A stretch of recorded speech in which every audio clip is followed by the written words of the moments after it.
Mon amie de France m'a appris la meilleure recette au thon que j'ai jamais goûtée. Elle est pratique et délicieuse. Je commence par ouvrir les boîtes de thon. J'utilise du thon en conserve parce que c'est pratique et prêt à l'emploi. Je réserve le thon pendant que je prépare les autres ingrédients. Dans ma poêle, j'ajoute 2 cuillères à soupe de beurre pour commencer le sofrito. Je fais bien fondre le beurre, en le déplaçant pour qu'il couvre toute la base de la poêle. Maintenant, j'ajoute l'oignon haché dans la poêle et je commence à le faire revenir. Je remue constamment pour que l'oignon ne brûle pas et qu'il soit bien doré. Je continue à remuer jusqu'à ce que l'oignon soit tendre et uniformément doré. J'éteins le feu et je mets l'oignon de côté pour le moment. Dans un récipient, je place des pommes de terre déjà cuites pour former la base de notre recette. J'ai utilisé 5 grosses pommes de terre que j'ai cuites jusqu'à ce qu'elles soient bien tendres. Sur les pommes de terre, j'ajoute l'oignon sauté au beurre, en veillant à bien le répartir uniformément. C'est maintenant le tour du thon. Je l'ajoute et je l'étale bien sur les pommes de terre. Avant cela, j'avais émietté le thon avec une fourchette pour qu'il soit bien aéré. Pour finir la base, j'ajoute le reste des pommes de terre, couvrant complètement le thon.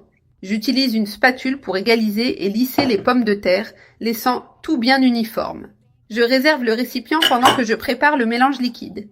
Dans un bol, je casse 2 œufs et j'ajoute 200 ml de lait. Ce mélange est simple, mais il améliore énormément la saveur du plat. J'ajoute une pincée de poivre noir et une demi-cuillère à café de sel pour assaisonner. J'utilise une fourchette ou un fouet pour bien mélanger, en veillant à ce que les ingrédients soient là, bien intégrés. Je bats jusqu'à ce que les œufs, le lait et les condiments soient complètement incorporés. Si vous préférez, vous pouvez utiliser d'autres épices de votre choix pour personnaliser la recette.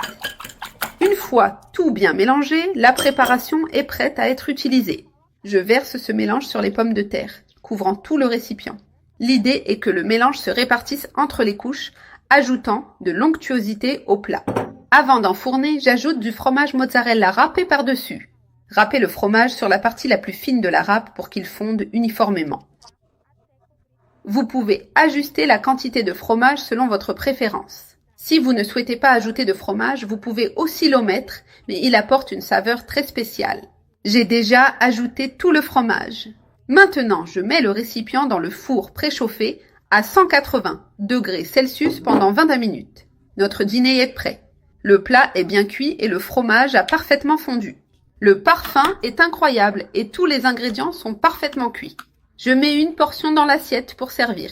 Cela semble magnifique et très appétissant.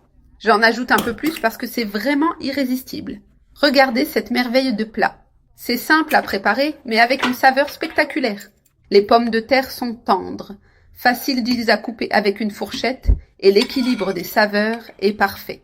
Maintenant, il ne reste plus qu'à déguster ce délicieux dîner super facile à préparer.